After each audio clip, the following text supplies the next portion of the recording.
భగవంతుడి గురించి ఎన్నో చెప్పింది, కానీ అనుభవం లేదు. నాకు అనుభవం కావాలి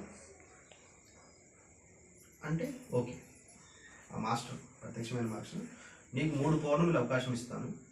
ఈ 3 పౌర్ణమిలలో నువ్వు ఏం తెలుసుకోవాలనుకున్నావు ఆ సత్యం తెలుసుకో అని చెప్పి, నేను నెక్స్ట్ పౌర్ణమికి వచ్చేటానికి నువ్వు సిద్ధంగా ఉండు.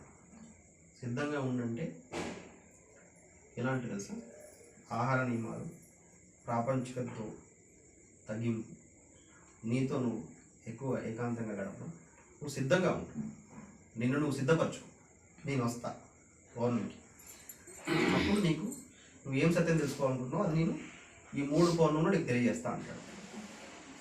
సో ఆవిడ అందుకు తగ్గట్టుగా ఆవిడ ఆహార నియమాలు, అప్పటికి ఆవిడకి ఘన పదార్థం తీసుకునేది కాస్త ద్రవ పదార్థం, ఒక లిక్విడ్, ఓన్లీ తేనెటి అది రసాలు అవి తాగుతూ ఆ పౌర్ణమి వరకు ఏదో చూసింది. మాస్టర్ ప్రత్యక్షమయ్యాడు మళ్ళీ పౌర్ణమికి. ఏమన్నాడంటే నీ స్థూల దేహం నుంచి బయటికి రా అన్నాడు. ఆవిడ ఏం తెలుసుకోవాలనుకుందంటే మొట్టమొదటి నాకు ఈ నక్షత్రంలో ఇవన్నీ ఏముంది, నాకు పైన ఏముందో నాకు తెలియాలి అని అడిగింది.